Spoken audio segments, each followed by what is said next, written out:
começando agora, né? Hoje é dia 3 de agosto, são 7 horas da noite. Nós vamos dar continuidade ao nosso estudo de 1 Pedro e nós vamos hoje ler o capítulo 2, os primeiros 3 versículos, né? Então, vamos lá. Capítulo 2, versículo 1 a 3 de 1 Pedro. Despojando-vos, portanto, de toda maldade e dolo e hipocrisias e invejas e de toda sorte de maledicências, desejai ardentemente, como crianças recém-nascidas, o genuíno leite espiritual, para que por ele vos seja dado crescimento para a salvação. Se é que já tendes a experiência de que o Senhor é bondoso. Né? Então, vamos parar aí e vamos orar, pedir direção do Espírito Santo para o nosso estudo hoje. Senhor Deus, nos colocamos diante do Teu trono de graça, pedindo, Senhor, em primeiro lugar, que o Senhor purifique as nossas mentes, purifique os nossos corações, que o Senhor sonde a nossa mente, nosso coração, para que possamos ter vidas puras, vidas que agradem ao Senhor. Se tem algum caminho, alguma coisa que te desagrada no nosso dia a dia, na nossa maneira de ser, no nosso jeito de falar, na nossa maneira de nos comportarmos, nos nossos relacionamentos, no nosso dia a dia, na nossa casa, que o Senhor nos mostre, que o Senhor nos perdoe, que o Senhor nos purifique.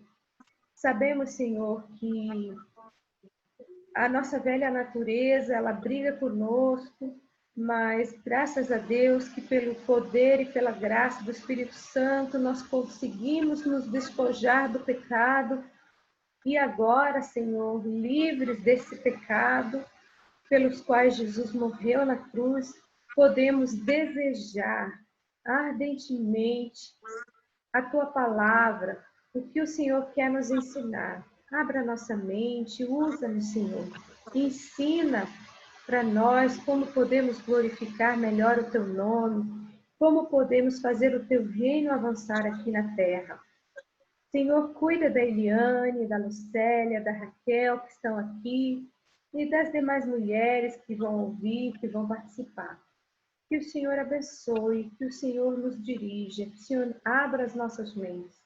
Em nome de Jesus, pedimos, Senhor, porque sabemos que se o Senhor não abrir o nosso entendimento, nós vamos continuar do mesmo jeito que sempre estivemos. Tem misericórdia de nós. Guarda as nossas famílias enquanto estamos aqui. Em nome de Jesus. Amém. Amém.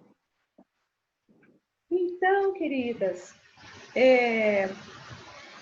nós vimos um pouquinho sobre esses pecados aí que Pedro lista ali no versículo 1, né? E ele manda a gente deixar, a gente despojar, a gente arrancar de dentro de nós essa listinha aí, esse catálogo horrível, né? Que é maldade, em algumas traduções está como malícia, né? Dolo, que é engano, né? Hipocrisias, né? Que são fingimentos. E ele termina, né? E toda sorte de maledicências, né? Na tradução corrigida, que é a tradução mais antiga que a gente tinha aqui no Brasil, a primeira tradução que a gente teve da Bíblia para o português, em vez de estar escrito maledicência, está a palavra murmurações. E maledicências, né, é uma palavra ruim, né? Falar mal. Ele, né, lembra que eu expliquei na segunda passada que maledicência é quando a gente fala mal de alguém, quando a gente tem inveja, a gente tem raiva, a gente tem ira no coração, né? E a gente normalmente se usa disso, principalmente quando a vítima não está por perto para se defender, né? Então, tudo que é falatório maldoso a respeito da vida alheia, a gente coloca como maledicência, né? É quando a gente usa a nossa língua, a nossa fala, né, para ferir, né? Não é só a gente desejar o mal para o próximo, mas é a gente atormentar, a gente afligir o próximo com isso, né?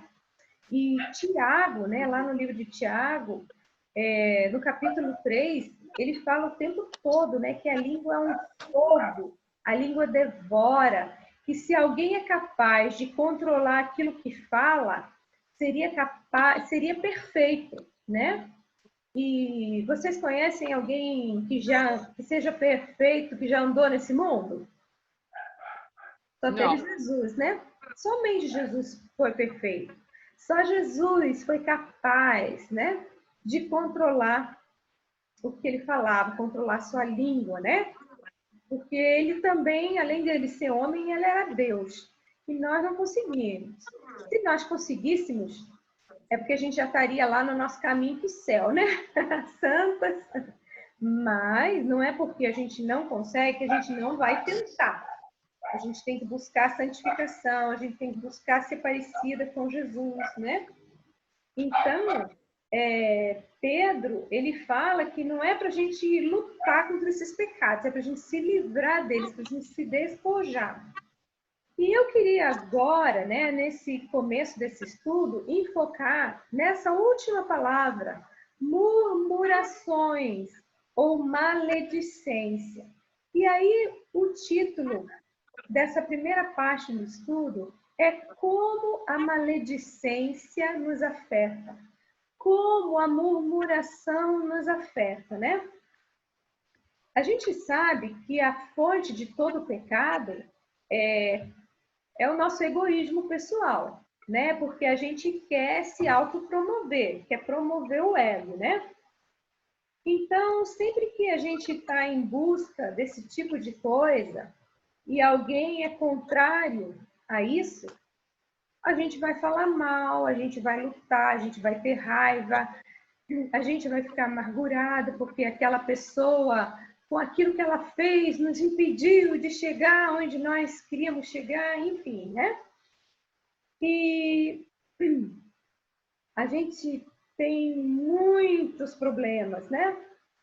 E eu queria falar um pouquinho com vocês, né? Depois eu vou falar sobre murmuração, qual o efeito que a gente vê que a murmuração traz para a nossa vida. Mas, primeiramente, eu queria falar um pouquinho, que vocês abrissem, né? Deixa marcadinho lá em 1 Pedro, né? Que a gente vai voltar. Mas agora eu queria que vocês voltassem umas páginas para frente, lá para 1 Timóteo, capítulo 5, versículo 13. Por que eu estou pedindo para vocês abrirem aí? Porque aí está falando sobre mulheres. Ai, ai, ai, né? Mulheres. Paulo escreveu essa carta aí para Timóteo, um jovem pastor na igreja de Éfeso, e olha o que ele fala, né? Na verdade, ele começa aí esse trecho todo, né? Que eu não vou ler agora inteiro para vocês, mas depois vocês podem ler em casa, que esse é um texto que vale a pena vocês marcarem na Bíblia de vocês, porque é um texto que fala para mulheres, né? Sempre que fala para mulheres, eu gosto de marcar de rosa, né? Na minha Bíblia. Eu gosto de fazer uma marcação especial, né?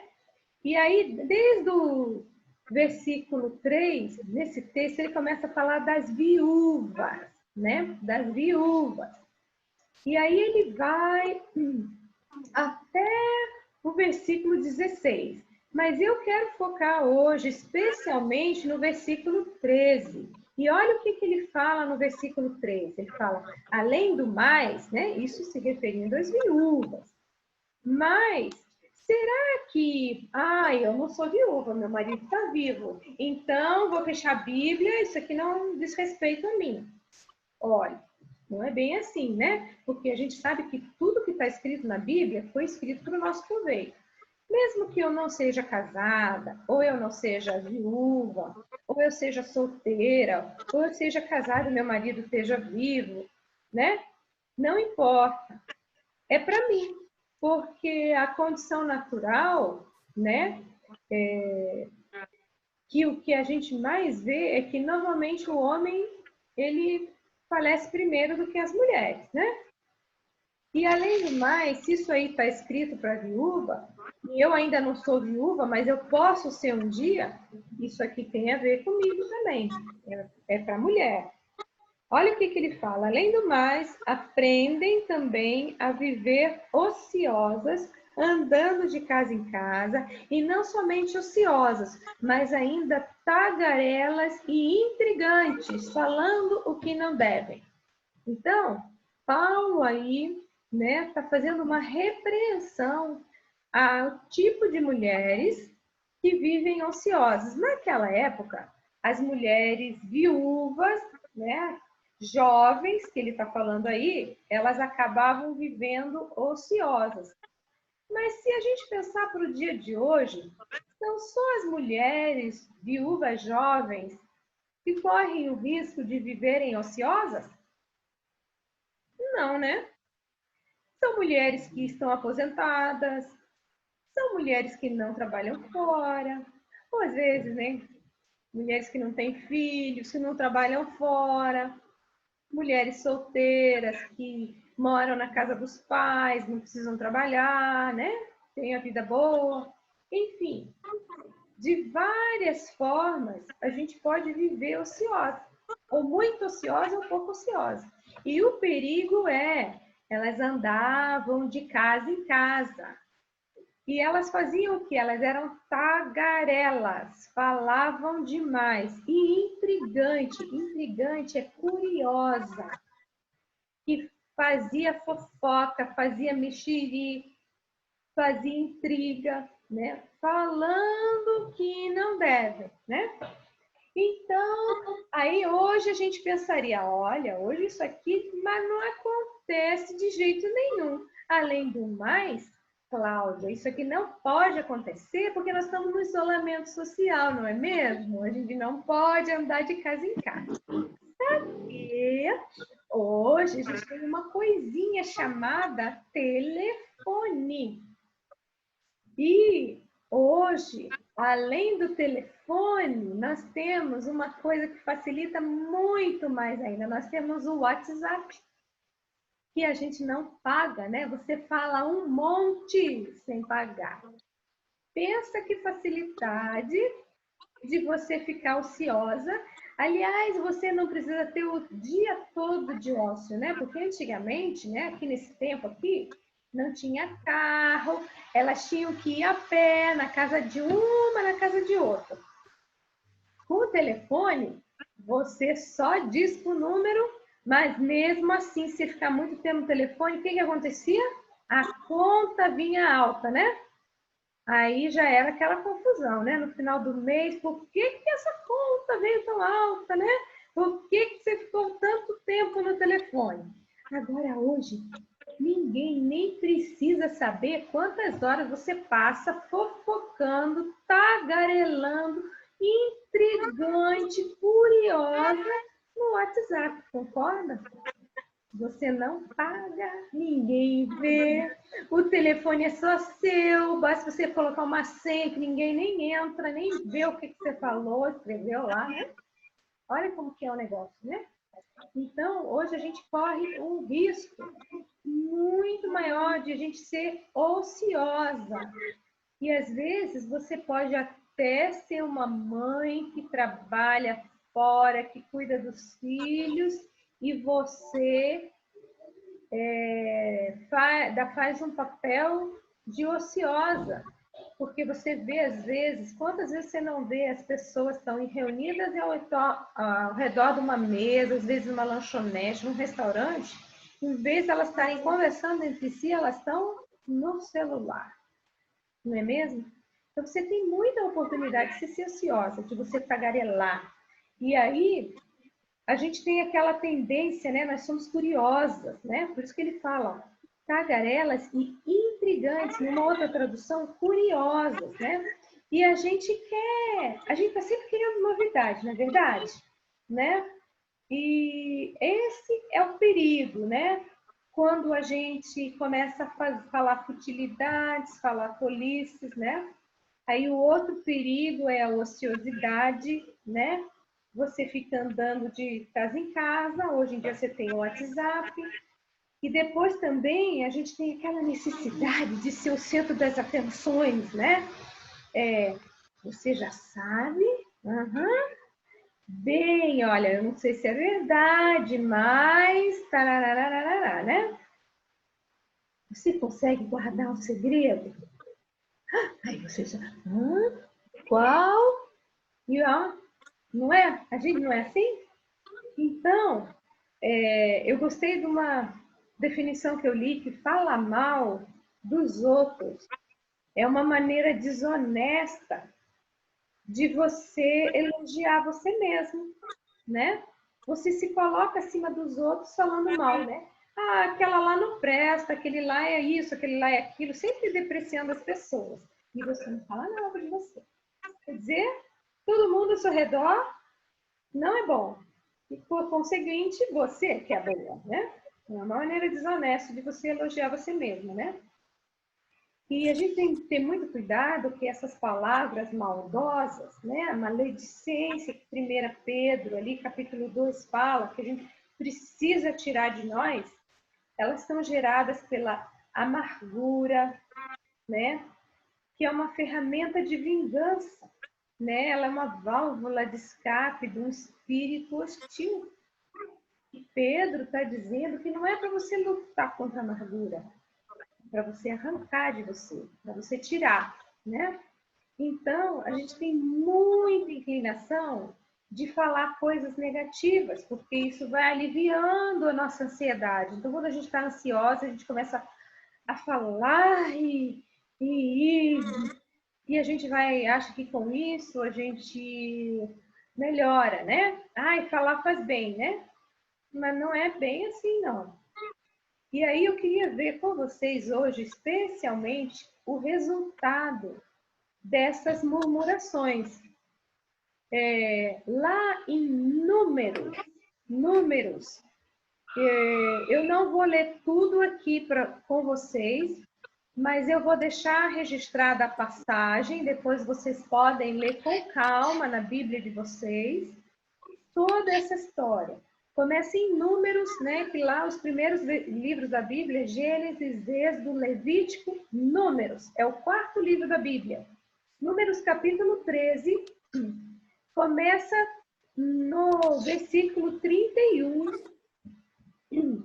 e vai por todo o capítulo 14, que é a história da murmuração de Israel. E interessante, né?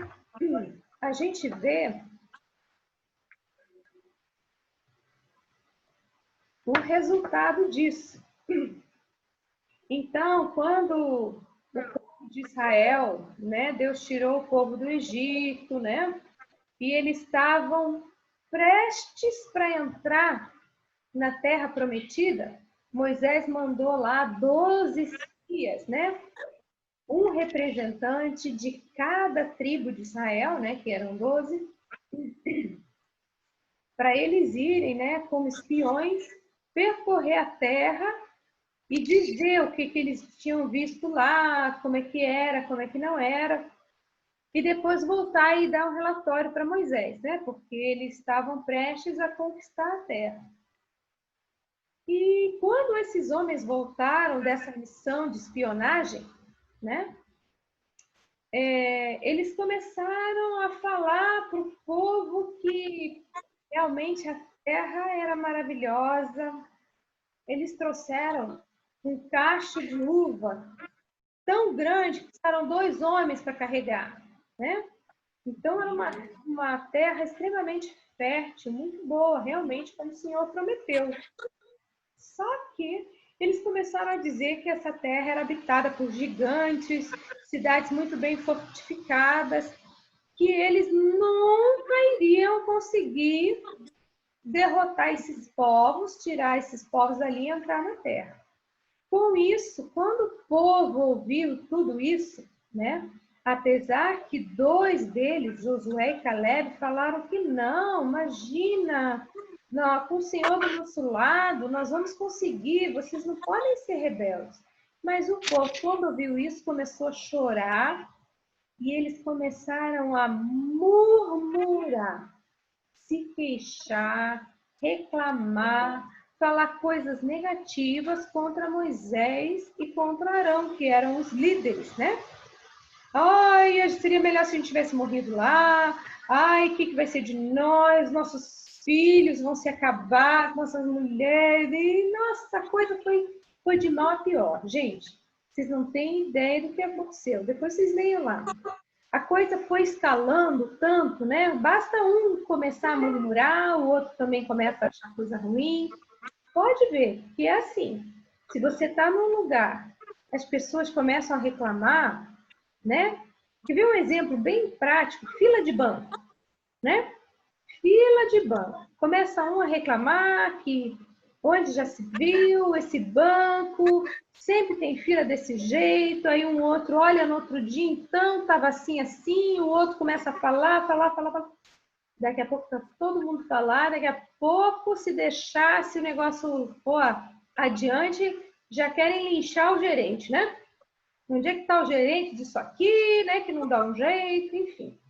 A mesma coisa foi lá. A coisa escalou de um tal jeito que não adiantou Moisés, Arão, Josué, Caleb tentarem dissuadir o povo, que o povo foi levado pela fala daqueles outros 10 espias, daqueles outros 10 espiões. E, gente, o povo chegou ao ponto, né, que quiseram apedrejar e matar os líderes, né? Eles foram lá com tudo, né, para matar eles. Aí foi quando Deus interveio, né? A glória dele desceu ali e ele impediu, né, que os líderes fossem mortos pelo povo, do quão raivoso o povo ficou. Então vocês vejam, o que aconteceu aí, né? Eles começaram desejando a morte, eles provocaram aflição nos líderes, eles começaram a ter uma rebeldia contra o Senhor, porque Deus tinha prometido para eles que ia colocá-los na terra. Então, eles deixaram de confiar no Senhor e eles começaram a se rebelar. Rebeldia, a gente sabe que é pecado. E eles começaram a agir com violência, eles quiseram apedrejar Josué e Caleb. E foi nesse momento, gente, que Deus rejeitou o povo. Depois vocês leiam a história, vocês vão ver que Moisés vai lá, ora por eles, né? Pede que Deus perdoa. Deus fala, tudo bem, eu vou perdoar. Chegou um ponto que Deus disse assim, Moisés, eu vou matar esse povo todo e de você que eu vou fazer uma grande nação. Olha, gente, Deus tinha prometido que de Abraão Deus ia fazer uma grande nação e ia dar toda aquela terra. Era uma promessa, olha, super antiga. E Deus chegou ao ponto de dizer, eu vou destruir e vou fazer outra aliança com você, Moisés. E Moisés, orando, pediu perdão pelo povo, Deus perdoou, só que teve uma consequência. Depois, vocês leiam a partir do versículo 20 de Números 14, vocês vão ver o que Deus falou que ia fazer, né? Algumas pessoas perguntam, nossa, né? Por que o povo de Israel ficou 40 anos andando em círculos, né, pelo deserto? Foi porque Deus falou que esse ia ser o castigo deles. Eles iam ficar 40 anos, que era o período de uma geração, até que morressem todos de 20 anos para cima, morressem. Então, só os filhos deles, de 20 anos para baixo, iriam herdar a terra. Eles não iriam. Vocês já pensaram que consequência terrível? Você já pensou se cada vez que a gente reclamasse de alguma coisa, Deus fizesse isso com a gente? Ai, meu Deus. Né? Não tinha mais ninguém na face da terra. É, né? E olha, isso aí foi tão sério. Se vocês agora voltarem lá para o Novo Testamento, 1 Coríntios, capítulo 10, versículo 10. 1 Coríntios, capítulo 10, versículo 10, é uma carta de Paulo, em que Paulo lembra os coríntios desse episódio que eu falei para vocês lá de Números. Olha lá, 1 Coríntios 10, 10. Fala assim, ó. Nem murmureis, como alguns deles murmuraram e foram destruídos pelo exterminador. Então, Paulo está relembrando aos coríntios que lá o povo de Israel murmurou e Deus exterminou. Né? Olha como é sério. Então, a saída para nós, né? Um jeitinho da gente não murmurar, está lá em Filipenses, capítulo 2. Filipenses, capítulo 2, versículo 14. Eu vou ler para vocês 13 a 15, né? Olha só. Porque Deus é quem efetua em vós tanto querer como realizar, segundo a sua boa vontade. Fazei tudo sem murmurações, nem contendas, para que vos torneis irrepreensíveis e sinceros, filhos de Deus inculpáveis, no meio de uma geração pervertida e corrupta, na qual resplandeceis como luzeiros do mundo, né? Deus quer que a gente seja como luz no mundo, como Jesus foi. Então, para isso, a gente precisa aprender, né, a fazer as coisas sem murmurar, sem brigar, né? Então, isso aí, gente, é para mim, porque eu sou muito reclamadora, né? Então, Deus, a gente precisa sempre lembrar que Deus não tolera, Deus não suporta palavras de murmuração. E a gente precisa aprender a reconhecer, depois a gente pode trabalhar mais isso, a reconhecer situações nas quais a gente, sem o controle do Espírito Santo, a gente pode provocar uma murmuração generalizada, né?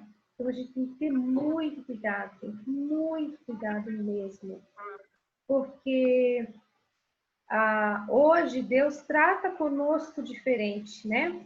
Graças a Deus a gente tem o Espírito Santo, a gente tem a promessa que se a gente confessar os nossos pecados, Ele é fiel e justo para nos perdoar os pecados.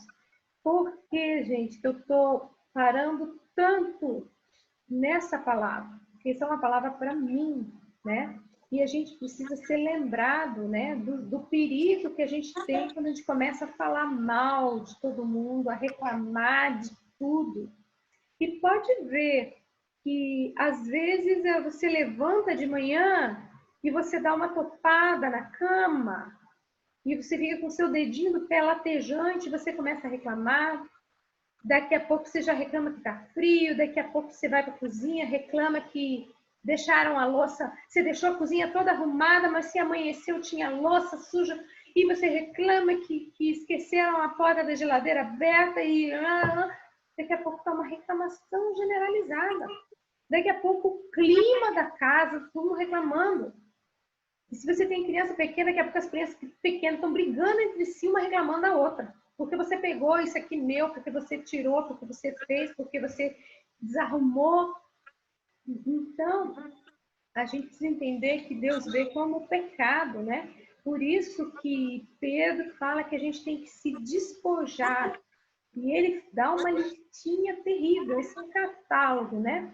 E a maldade, né? A malícia é a cabeça ali dos pecados, como eu mostrei para vocês. Tem o engano, tem os fingimentos, né? Tem as invejas e essa murmuração, esse falar errado, né?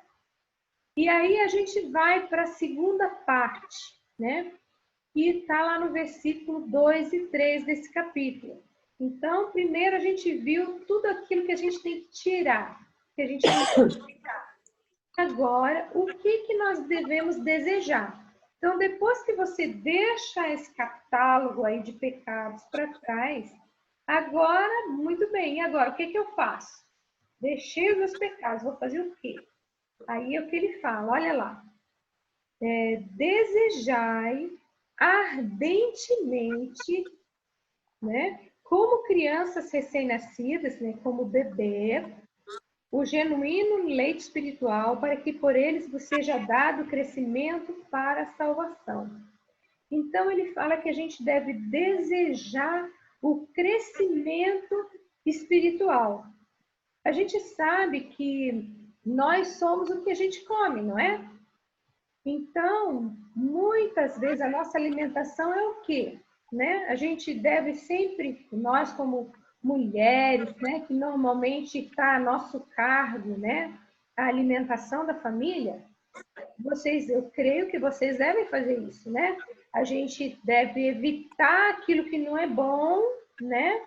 E se alimentar daquilo que é bom. Então, hoje, a gente procura o quê? Evitar muito açúcar, né? Evitar produtos industrializados, mas a gente também não basta só evitar, a gente tem que procurar o que é bom, né? Então, quando a gente tem muita falta de apetite, ou a gente come um alimento contaminado, o que acontece com a gente? A gente fica doente. E a palavra de Deus é a mesma coisa, né? Então, quando a gente fala em estudar a palavra de Deus, não é um trabalho. Na verdade, deveria ser uma delícia para nós, né? Salmo 42, versículo 1, ele fala que a gente deve desejar a palavra de Deus como a corça suspira pelas fontes de água, né? Vamos lá ler Salmo 42, versículo 1. Aqui para mim está falando que falta 3 minutos, então a gente vai ler isso aqui, depois a gente passa para a segunda parte, né? Salmo 42, versículo 1, ele fala assim: como suspira a corça pelas correntes das águas, assim por ti, ó Deus, suspira a minha alma, né? Então, o salmista aqui, ele considerava que a palavra de Deus era fonte de água fresca para ele, né? Então, como a gente sabe que na palavra de Deus a gente encontra o alimento para a nossa alma, a gente deve fazer como essa coisa, a gente deve ansiar, desejar de uma maneira forte, né? De uma maneira ardente, né? De uma maneira, assim, mostrando necessidade, né? Esse alimento para a alma. E olha o versículo 2, ele fala que a gente deve desejar ardentemente. Então, nós devemos ter fome pela palavra. E o bebê, gente, vocês que já tiveram bebê e quem não teve, a gente vê também, né? O bebê, quando quer comer, o que ele faz? Chora. Chora. E se você não dá, o que ele faz? Continua chorando e berrando. Aí daqui a pouco ele berra, né? E ele vai continuar berrando até que você dê a comida, né? Então ele fala que a gente deve ser assim. A gente deve ter essa necessidade, né? E o bebê sempre, se você é uma mãe que cuida ali dos horáriozinhos, você não vai ter um bebê que grita, nem que precise berrar, porque ele come na hora certa. E ele fala que a gente deve ser assim, como bebê, que a gente procura o leite espiritual. Olha lá no capítulo 1, né, que a gente leu semana passada, o versículo 23 a 25, ele fala assim, olha, pois fostes regenerados, não de semente corruptível, mas de incorruptível, mediante a palavra de Deus, a qual vive e é permanente. Né? Então, ele está falando da importância da palavra de Deus. Meninas, está terminando o nosso tempo, então a gente sai, entra de novo, tá bom? E aí nós vamos continuar vendo o que a gente deve desejar, tá bom? Até daqui a pouquinho.